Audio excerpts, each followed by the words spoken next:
Hi guys, welcome back to my channel, or welcome if you're new. I have prepared some opinions for you today. They're a bit straightforward because these are things that needed to be said even if some delusional stans will never admit it. If you disagree, let me know your reasons in the comment section. I'll be interested to read what you guys think. But now enough with the talking, let's start with the opinions.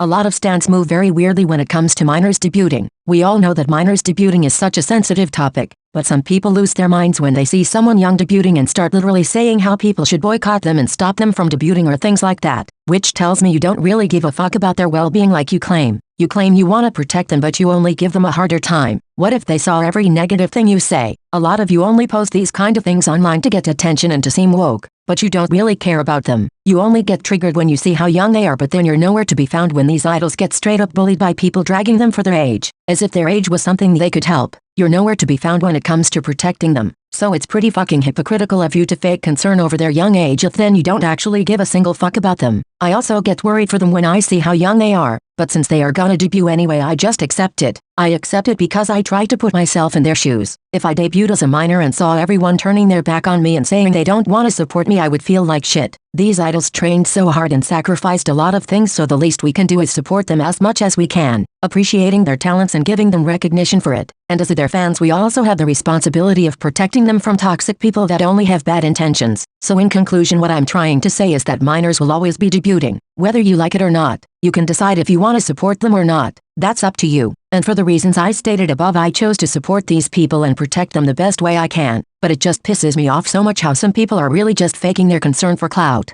Like, if you actually care about them, why aren't you anywhere to be found?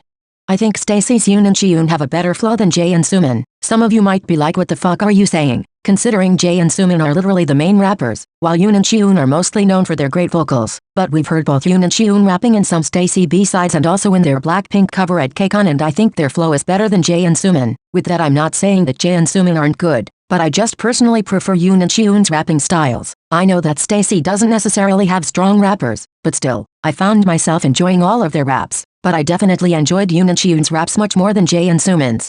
Survival shows are actually a good thing. Listen to me, Nugu groups from Nugu companies debut pretty much every week, and the vast majority of them never actually make it. Survival shows give everyone an opportunity to showcase themselves on national television, gaining some fans and support, which is something that is definitely beneficial for trainees that come from small companies. If these trainees end up debuting, then they can become even more famous and bring some fame to the groups they will re-debut in once the project group disbands. Unfortunately, it doesn't always end well. We've seen a lot of post-produced groups flopping, but think of how many trainees you would have never heard about unless they participated on those shows. Survival shows might be full of evil editing, and some of them might also be rigged just like Produce. But besides these negative aspects, they are an opportunity for those people that could never make it big otherwise. And this is definitely positive. After the Big Four, Starship is the agency that is doing the best. I feel like people only talk about the Big Four when it comes to relevant agencies that are doing really well. And as much as these four agencies are clearly the ones dominating the K-pop market right now, I also think Starship is the next most relevant agency right after them. I mean, Monster X is literally one of the most famous and most successful groups in K-pop who is still going strong after many years in the industry. Then we have IVE. They are monster rookies that are literally competing against some of the biggest groups in K-pop and have broken so many records in such a short amount of time. And then WJSN's popularity keeps on increasing day by day. Not to mention they're also huge in China, and they also just won Queendom, meaning they will only get more recognition as time goes by. To be honest, besides the Big Four, I don't think there is another company that is doing as well as Starship. Most companies just have one big artist acting as a moneymaker, but their other artists don't do that well. But Starship is doing great under every aspect, and if they keep on going in this direction, I think they will definitely keep their place as one of the most important companies in K-pop.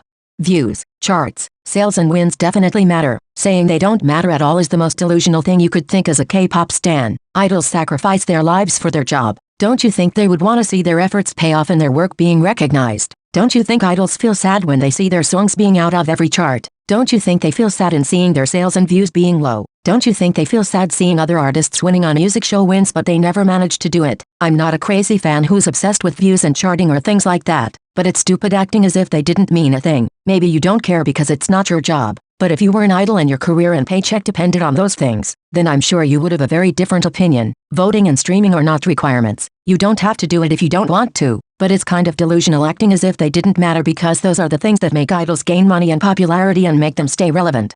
Stans exaggerated some Kepler members' mistreatment. Ever since Kepler debuted, people have been constantly claiming that the company was mistreating some members. Y'all claimed the company didn't want to showcase some of the girls on purpose and things like that. I've always thought it was kinda ridiculous making these kinda assumptions at debut. How can you tell which members are mistreated just from the debut? And in fact, these mistreatment claims aged like shit, because all of the members that you claimed were mistreated got a pretty good amount of lines and screen time in their comeback. Mishiro and Bahi getting much more exposure, and Hikaru even getting center time for the dance break. Have you ever thought that maybe some members didn't get that many lines at debut because their skills weren't the strongest and they had to practice some more? Have you ever thought that they just needed some time to improve and then they would have gotten more lines? Because this is exactly what happened, yet you claimed the company was mistreating them. And I just want to say something. The amount of lines a member gets shouldn't be based on their ranking. Just because you rank in the top 3, it doesn't mean you have to have the most lines if there are members who are much more vocally strong than you and are also more stable during live performances. Things are getting better and better with Kepler's line distribution, and maybe you shouldn't have jumped to conclusions right at debut and waited for a fucking comeback before being so dramatic. Y'all just cannot accept the fact that ENHYPEN is changing their sound. Everywhere I look I see people throwing this opinion around. We should just accept that ENHYPEN is changing their sound. People should just accept that groups change their sound in general. It's something that happens, whether you like it or not. I'm honestly tired of people saying ENHYPEN's new music is trash just because they don't like the new direction they're taking. ENHYPEN used to have a carnival concept which was really interesting. But come on, how can you expect them to stick to the carnival concept for their whole careers? There's only so much you can do with that same concept, not to mention that when they released Drunk Taste, a song that followed their original concept and sound, you didn't even give it attention and only hyped up Fever, which is a song that is far from their original concept, so don't be crying and screaming that you want their old sound back when you didn't even hype up Drunk Taste. Anyway, ENHYPEN are transitioning into a different concept that is much more generic, but just because it's generic it doesn't make it bad. I'm convinced most of you don't even dislike their new songs, you just dislike the thought of them changing. I'm tired of hearing only complaints whenever they have a comeback. At this point, if all you're gonna do is criticizing what they put out, you might as well just stop following them and ruining the fun for those people that wanna enjoy their music in peace.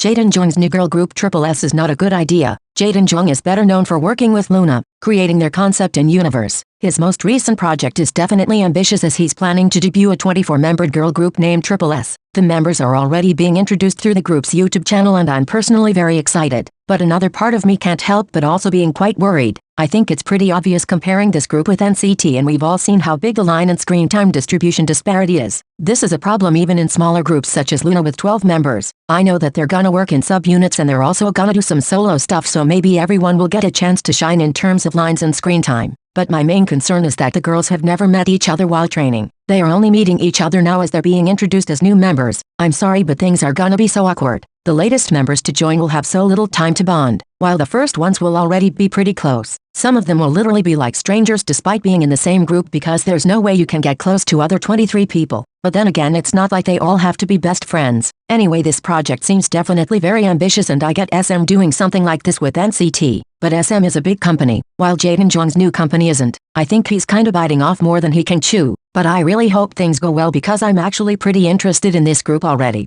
Okay besties, this was it. I said what needed to be said. As usual, thank you for sticking till the end. I hope you enjoyed the video. Don't forget to let me know what you think in the comments. Thanks again for watching. Bye guys, and don't forget to stream Beautiful Monster by Stacy.